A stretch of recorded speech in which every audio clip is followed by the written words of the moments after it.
Malabo umanong mangyari sa Pilipinas ang nangyaring kilos protesta sa Nepal. Ayon kay Department of Interior and Local Government o DILG Secretary John Vic Rimulya, nagsagawa na sila ng command conference para maglatag ng contingency sa posibleng mga anti-corruption protests.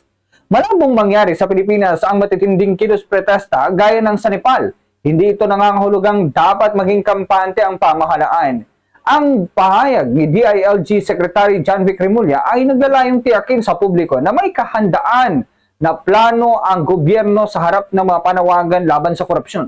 Ngunit ang mas malaking usapin dito ay hindi lamang kung gaano kahanda ang mga otoridad sa seguridad, kundi kung gaano sila kahanda sa paglaban mismo sa ugat ng protesta, ang katiwalian.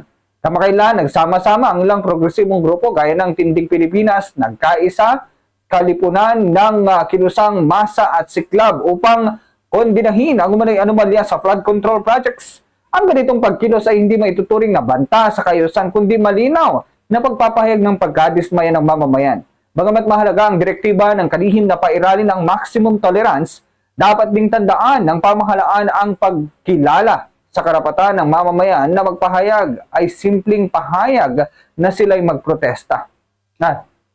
Ay hindi simpleng pahayag na sila'y magprotesta. Dapat itong sabayan ng konkretong aksyon para tugunan ang isyu ng korupsyon na siya mismong sanhi ng pagkilos.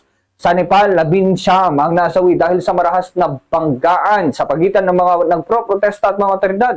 Huwag nawang dumating sa puntong ganoon ang ating bansa.